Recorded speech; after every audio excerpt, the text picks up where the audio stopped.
اور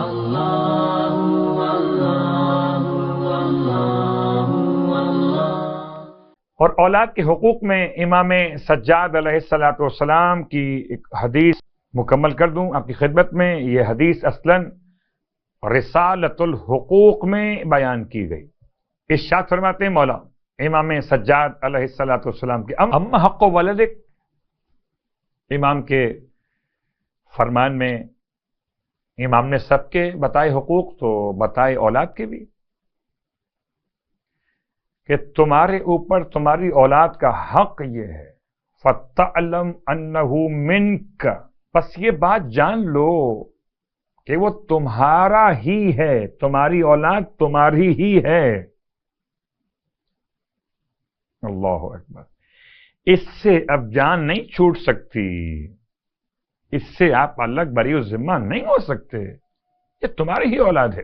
انہو من کا، تم سے ہے، من کا مضاف الیک فی عاجل الدنیا وخیر ہی وشر ہی، وہ تمہارا ہی ہے، تمہارا ہی وجود ہے، دنیا میں تم سے وابستہ ہے، اور اس کا خیر اور شر بھی تمہاری ہی طرف منسوب ہوتا ہے. اللہ اکبر. الفاظ پہ غور کرتے ہوئے اس ذمہ داری سے بھاگنے کی کوشش مت کیجیے گا کہ جی میں کیا کروں، نہیں مانتا تو نہیں مانے، جائے جہنم میں. نہیں، اگر باپ بنے ہو تو جان آسانی سے چھوٹے گی نہیں. یہ کوئی بہانہ نہیں ہوگا کہ میں کیا کروں. امام فرماتے ہیں اما حق ولدک فَتَعْلَمْ أَنَّهُ مِنْكَ مضاف الیک فی عاجل الدنیا بخیر و شر. امام کے الفاظ پہ غور کیجئے، ایک ایک جملہ قیمتی ہے. آپ فرماتے ہیں اب ماں باپ تو اپنے حقوق سوال کر رہے ہوتے ہیں، اولاد کا حق کیا ہے؟ فرماتے ہیں دنیا میں تم سے وابستہ ہے، اس کا خیر اور شر بھی تمہاری ہی طرف منسوب ہوتا ہے. وَأَنَّكَ مَسْئُولٌ عَمَّا وَلَّيْتَهُ مِنَ الْأَدَبِ، اور اب تمہاری ذمہ داری ہے، تم اس کے جواب دہ ہو، تم ہی مسئول ہو کہ اسے ادب سکھاؤ.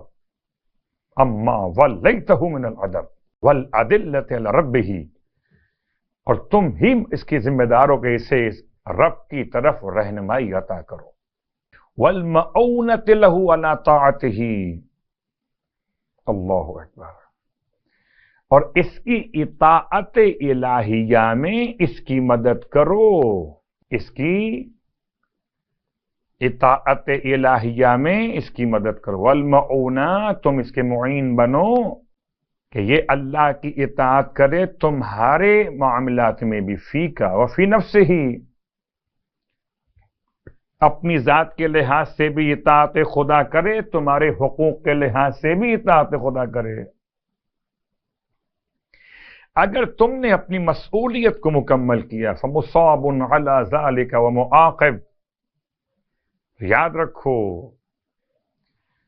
اگر تم نے اپنی ذمہ داری کو پورا کرو گے تو ثواب پاؤ گے، اور اگر اس کی انجام دہی میں کوتاہی کرو گے فمعاقب، تو عذاب پاؤ گے، سزا پاؤ گے. اور پھر جو کل بات ہو رہی تھی فَعْمَلْ فِي أَمْرِهِ عَمَلَ الْمُتَزَيَّنِ بِحُسْنِ عَصْرِهِ عَلَيْهِ فِي عَاجِلِ الدُّنْيَا، پھر اب اس کی ایسی تربیت کرو، اس طرح نیک عمل کرو اس کے لیے کہ اس کا حسن و جمال دنیا میں آشکار ہو جائے، یہ تمہارا شاہکار بنے. اور کیجیے گا، ایڈیسن اسکول میں ناکارہ ہو گیا، کلاس سے نکال دیا گیا. ماں کو خبر ہوئی، ماں نے اسے پنش کرنے کے بجائے اسکول میں آ کر استاد سے بات کی، اور جب استاد کی بات سن کر ماں کو اندازہ ہو گیا کہ قصور بچے کا نہیں ہے بلکہ اس کے سوالات کے جوابات استاد کے پاس نہیں ہیں، تو ماں نے استاد سے کہہ دیا کہ آپ نے اسے احمق کہہ کے گھر سے نکال دیا ہے، میں جانتی ہوں میرے بچے میں کیا جوہر پوشیدہ ہے، میں اس کی تربیت کروں گی۔ اپنے گھر لے کر آ گئے، اپنے بچے کو خود پڑھایا اس نے، اور ایسے پڑھایا کہ اس کا حسن و جمال دنیا میں آشکار ہو گیا۔ اللہ اکبر! آج ایڈیسن کون نہیں جانتا؟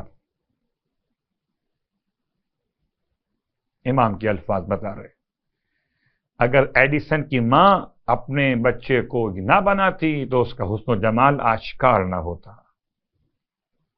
فَعْمَلْ فِي أَمْرِهِ عَمَلَ الْمُتَزَيَّنْ بِحُسْنِ أَثْرِهِ عَلَيْهِ فِي عَاجِلِ الدُّنْيَا الْمُؤَذَّ إِلَى رَبِّهِ۔